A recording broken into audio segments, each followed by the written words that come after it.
हाल ही में मेरे एक दोस्त ने ट्रेडिंग शुरू की और 10-15 दिन उसने ट्रेड्स लिए भी और उसे अच्छा खासा प्रॉफिट भी हुआ। पर 16वें दिन कुछ ऐसा हुआ जिसके वजह से उसका पूरा ट्रेडिंग अकाउंट खाली हो गया।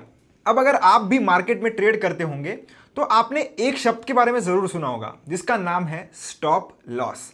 अब उसको ये स्टॉप लॉस क्राइटेरिया के बारे में बिल्कुल पता नहीं था और उसका एक ही ट्रेड में पूरा का पूरा ट्रेडिंग अकाउंट वॉश आउट हो गया।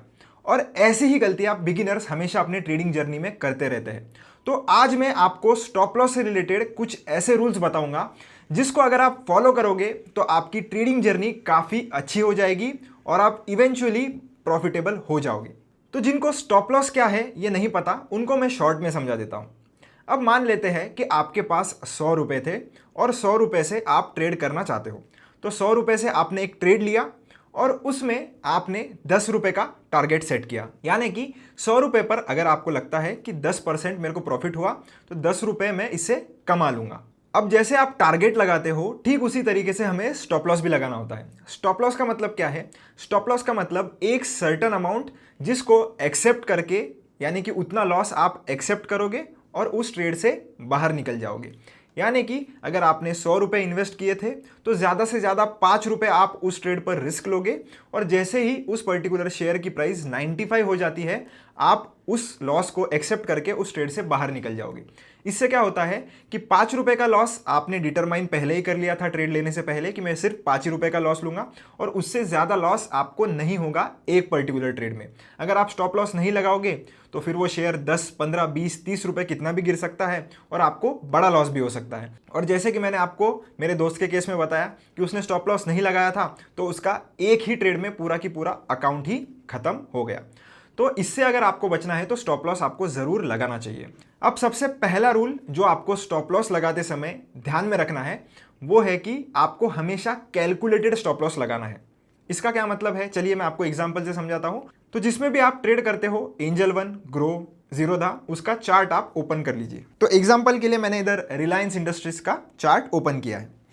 अब स्टॉप लॉस लगाने के लिए आपको एक फंडा पता होना चाहिए, वो है रिस्क रिवॉर्ड। आपने सुना भी होगा अगर आप काफ़ी समय से ट्रेड करते होंगे अगर मार्केट में, तो रिस्क रिवॉर्ड ये शब्द आपने बहुत बार सुना होगा। इसका मतलब क्या होता है कि कितना आप रिस्क ले रहे हो और उस रिस्क के सामने आप कितना रिवॉर्ड लेना चाहते हो।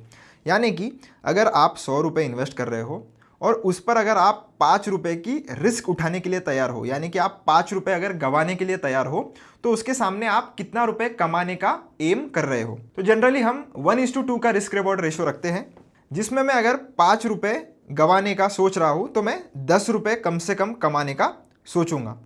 तो कई लोग 1:2 पर काम करते हैं, कई लोग 1:3 पर काम करते हैं, सबका अलग अलग मेथड होता है और आपको ट्रेड के हिसाब से भी अपना रिस्क टू रिवॉर्ड रेशो है वो चेंज करना पड़ सकता है। तो आप जब ट्रेड ले रहे हो उसके पहले ही आपको पता होना चाहिए कि कितना रिस्क रिवॉर्ड रेशो आप प्लान कर रहे हो उस पर्टिकुलर ट्रेड से। तो वो कैलकुलेशन आपको पहले ही कर लेनी है। जैसे मान लेते हैं कि ये जो रिलायंस का हमारे सामने चार्ट ओपन हुआ है, अब यहाँ पर अगर आप देखोगे थोड़ा ढंग से तो आपको कुछ इस तरीके से फ्लैग एंड पोल का जो पैटर्न है वो दिखाई देगा। तो मान लेते हैं कि ये हमारा ब्रेकआउट लेवल था और ये जो बड़ी ग्रीन कैंडल आपको दिख रही है इस पर हमने ट्रेड प्लान किया। तो उसके लिए मैं इधर आपके सामने एंट्री बना लेता हूँ। तो लेवल मैंने मार्क कर दी है, आप देख सकते हो कि ये जो रेड लाइन है ये मान लेते हैं हमारी एंट्री प्राइस है। अब इसके लिए मुझे स्टॉप लॉस कितना है और मेरा टारगेट कितना है ये मुझे पहले से पता होना चाहिए। अब जैसे आप अगर प्रीवियस हाई देखोगे तो यही कहीं पर इसका हाई बना हुआ है। तो अगर मैं इसका टारगेट पकड़ना चाहता हूँ तो लगभग 1520 या 30 रुपये के आसपास मेरा कुछ टारगेट बन रहा है। उसके लिए मैं ये जो पोजीशन वाला टूल है वो लगा लेता हूँ। आप कौन सा भी अगर ट्रेडिंग व्यू यूज़ करते होंगे तो आपको सेम ही इंटरफेस देखने के लिए मिलेगा। तो ये लॉन्ग पोजीशन यहाँ पर मैं लगा देता हूँ एक, और 1530 के आसपास हम कुछ टारगेट इसका सेट कर लेते हैं। और जो स्टॉप लॉस है वो मैं सेट करूँगा कुछ 1414 या 1415 रुपये के आसपास। तो आप देख सकते हो यहाँ पर जो हमारा रिस्क रिवॉर्ड है वो कितना है, तो लगभग 3.8 के आसपास का रिस्क रिवॉर्ड यहाँ पर बन रहा है। अब ये स्टॉप लॉस मैंने इधर ही क्यों लगाया, इसका अगर आपको रीज़न जानना है तो फिर आप मेरा और एक वीडियो देख सकते हो जिसमें मैंने स्टॉप लॉस कैसे लगाना है और कैसे डिसाइड करना है कितने रुपीज़ का लगाना है, ये मैंने बताया है। तो आप वो वीडियो ज़रूर चेकआउट कर सकते हो। तो अभी हमने पहले ही कैलकुलेट कर लिया कि मैं कितने रुपए गंवाने के लिए तैयार हूँ। तो मैं लगभग 24 रुपीज़ गंवाने के लिए तैयार हूँ और उसके सामने मैं लगभग 90 रुपीज़ कमाने के लिए तैयार हूँ। तो मेरा जो रिस्क रिवॉर्ड रेशो है वो 3.8 के आसपास कुछ बन रहा है। तो ये सब कैलकुलेशन दोस्तों आपको ट्रेड लेने के पहले करना है। ट्रेड लेने के बाद आपको कुछ भी कैलकुलेशन नहीं करना है। तो रूल नंबर 1 ये हो गया कि हमेशा आपको कैलकुलेट पहले ही कर लेना है कि कितना स्टॉप लॉस आप देने वाले हो और कितना टारगेट आप लेने वाले हो। सेकेंड रूल है दोस्तों कि जो भी स्टॉप लॉस आप जिस भी पॉइंट पर लगाओगे उसके पीछे कुछ ना कुछ लॉजिक होना चाहिए। जैसे अगर मैं यहाँ पर स्टॉप लॉस लगा रहा हूँ तो वहाँ पर क्या मुझे कोई सपोर्ट मिल रहा है, क्या मुझे कोई रेजिस्टेंस लेवल मिल रही है। तो ऐसा करके आपको देखना पड़ेगा कि क्या लेवल्स है और उसी हिसाब से आपको आपका स्टॉप लॉस प्लेस करना पड़ेगा। अब आप सिंपली ऐसा नहीं लगा सकते कि मैं तो 20 रुपये का स्टॉप लॉस दूंगा, पर अगर वो 20 रुपीज़ का आप स्टॉप लॉस दे रहे हो, अगर 20 रुपीज़ पर उसका कोई सपोर्ट नहीं है, कोई रेजिस्टेंस जोन नहीं है, तो फिर वो प्राइस वहाँ पर नहीं रुकेगा। तो ये आपको पता होना चाहिए, टेक्निकल्स की आपको समझ होनी चाहिए, तभी आप एक प्रॉपर स्टॉप लॉस का जो लेवल है वो डिसाइड कर सकते हो। सिंपली आपने 20 रुपये का स्टॉप लॉस लगाया है, शेयर को तो नहीं मालूम ना कि आपने 20 रुपये पर स्टॉप लॉस लगाया है, तो वो तो अपने अकॉर्डिंगली ही मूव करेगा। जहाँ पर उसको सपोर्ट मिलेगा वहाँ से ही प्राइस घूमने की ज़्यादा संभावनाएं रहेगी, जहाँ पर रेजिस्टेंस मिलेगा वहीं से वो नीचे की तरफ घूमेगा। तो आपको हमेशा उस हिसाब से स्टॉप लॉस लगाना है जहाँ पर आपको कोई भी प्राइस के लेवल्स मिलते हैं, ना कि एक फिक्स्ड स्टॉप लॉस लगाना है कि 5% का मैं स्टॉप लॉस लूंगा, 10% का मैं स्टॉप लॉस लूंगा। तो शेयर को नहीं पता है कि आपने 5% पे स्टॉप लॉस लगाया है, तो वो उस हिसाब से मूव नहीं होगा। तो जितना भी स्टॉप लॉस आपको ज़रूरी है उस हिसाब से आपको स्टॉप लॉस लगाना है, ना कि आपने पहले से प्री डिफाइन करके रखा है कि मैं सिर्फ 20 रुपये का स्टॉप लॉस दूंगा, मैं सिर्फ 10 रुपये का स्टॉप लॉस दूंगा। तो ये आप नहीं कर सकते, क्योंकि उससे आपका मोस्टली ये चांस है कि स्टॉप लॉस हिट होगा मतलब होगा। तो अगर कभी कभी स्टॉप लॉस बड़ा रहता है तो उस केस में आप आपकी क्वांटिटी कम कर लीजिए। इससे क्या होगा कि आपका जो रिस्क है वो तो उतना ही रहेगा। अगर आप 100 रुपये गंवाने के लिए तैयार हो तो आप कम क्वांटिटी ले लीजिए, जिससे क्या होगा, अगर इनके स्टॉप लॉस बड़ा भी हो जाता है, यानी कि एक शेयर के पीछे अगर मान लेते हैं कि आपको 10 रुपये का स्टॉप लॉस लग रहा है, पर आपको लग रहा है कि मैं 10 रुपये का स्टॉप लॉस दूंगा और 10 क्वांटिटी अगर मुझे खरीदनी है तो मैं मैक्स टू मैक्स 100 रुपीज़ ही लूज़ करने का अफोर्ड कर सकता हूँ। पर जहाँ पर जो सपोर्ट लेवल आ रही है या रेजिस्टेंस लेवल आ रही है वो मांग रही है आपसे 12 रुपये का स्टॉप लॉस। तो इस केस में आपकी रिस्क अब कितनी हो गई है, अब हो गई है 120 रुपये, क्योंकि 10 शेयर आप खरीद रहे हो तो 120 रुपये आप इसमें गंवा सकते हो। तो आप क्या कर सकते हो, 10 क्वांटिटी खरीदने की जगह आप सिर्फ 8 क्वांटिटी खरीद लीजिए, जिससे क्या होगा कि आपका जो रिस्क है वो उतना ही रहेगा। तो इस हिसाब से आपको अपने एडजस्टमेंट्स कर लेने हैं और आपको स्टॉप लॉस वही लगाना है जहां पर आपको सेंसिबल लेवल दिखती है। थर्ड रूल ये है दोस्तों कि एक बार अगर आपने स्टॉप लॉस लगा लिया तो उसको आपको बिल्कुल भी चेंज नहीं करना है। काफ़ी लोग क्या करते हैं, जैसे ही वो ट्रेड लेते हैं, अगर ट्रेड उनके फेवर में नहीं जाता, प्राइस नीचे की तरफ आने लगता है या उनके अपोजिट डायरेक्शन में अगर जाने लगता है, तो वो क्या करते हैं, स्टॉप लॉस अपना बढ़ा देते हैं। तो इससे क्या होता है ना, आपका जो रिस्क रिवॉर्ड रेशो है वो खराब हो जाता है, और अगर आप ये फ्रीक्वेंटली करोगे ना तो आपका जो ट्रेडिंग अकाउंट है वो ज़रूर से ज़ीरो हो जाएगा।